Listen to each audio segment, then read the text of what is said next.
தமிழ்நாட்டை பெரும் பரபரப்புக்கு உள்ளாக்கிய விளாத்திக்குளம் மாணவியின் கொலையில் குற்றவாளி யார் என்பதை போலீசார் கண்டுபிடித்திருக்கின்றனர். தூத்துக்குடி மாவட்டம் விளாத்திக்குளம் அருகே உள்ள வேடநத்தம் கிராமத்தைச் சேர்ந்த 12ஆம் வகுப்பு மாணவி ஒருவர் மார்ச் 10ஆம் தேதி இரவு காணாமல் போனார்.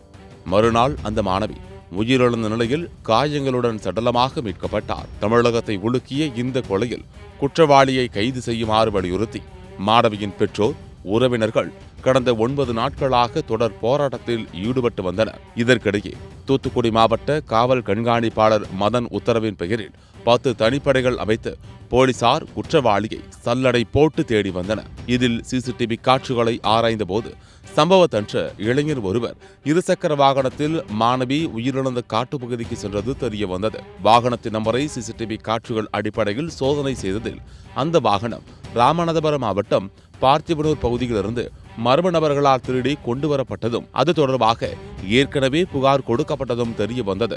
தொடர்ந்து நடந்த விசாரணையில் மோட்டார் சைக்கிளை தேடி வந்த சாயல்குடியைச் சேர்ந்த தர்ம முனீஸ்வரன் என்ற 30 வயது வாலிபர் சிக்கினார். இது தொடர்பாக அவரிடம் விசாரித்த போது அந்த வாலிபர் முன்னுக்கு பின் முரணாக பேசியது போலீசாருக்கு சந்தேகத்தை ஏற்படுத்தியது.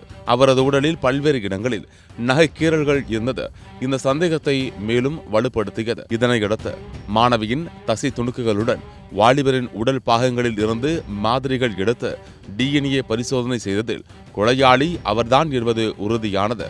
இது தொடர்பாக போலீசார் நடத்திய விசாரணையில் மேலும் பல திடுக்கிடும் தகவல்கள் தெரிய வந்துள்ளன. கடந்த 2020ஆம் ஆண்டு கோவில்பட்டி அருகே கீழ ஈரால் என்ற இடத்தில் 65 வயது மூதாட்டியை பாலியல் வன்கொடுமை செய்து கொலை செய்த வழக்கில் தர்ம முனீஸ்வரனுக்கு சிறை தண்டனை வழங்கப்பட்டுள்ளது. மூதாட்டி கொலை வழக்கில் ஜாமீனில் வெளியே வந்த குற்றவாளி தர்ம முனீஸ்வரன் காவல் நிலையத்தில் கையெழுத்திடுவதற்காக வந்தபோது இயற்கை உபாதை கடிக்கச் சென்ற மாணவியை பின்தொடர்ந்து சென்று அவரை பாலியல் வன்கொடுமை செய்து கொடூரமாக கொலை செய்துள்ளார். தற்போது குற்றவாளி தர்ம முனீஸ்வரன் கைது செய்யப்பட்டதால் மாணவியின் உடலை வாங்க அவரின் பெற்றோர், உறவினர்கள் சம்மதம் தெரிவித்துள்ளனர். தூத்துக்குடி அரசு மருத்துவமனையில் உள்ள சிறுமியின் உடலை வாங்கி நாளை காலை 11 மணி அளவில் நல்லடக்கம் செய்ய இருப்பதாகவும் அவர்கள் கூறியுள்ளனர். மாணவியின் நகத்தில் இருந்த குற்றவாளியின் சிறிய சதை துணுக்கை வைத்தே இந்த வழக்கில் குற்றவாளியை போலீசார் கைது செய்துள்ளனர். இதேபோல விளாத்திக்குளம் காட்டிற்குள் இருந்த காற்றாலை ஒன்றின் சிசிடிவி காட்சியும் இந்த வழக்கில் முக்கிய பங்காற்றியிருக்கிறது.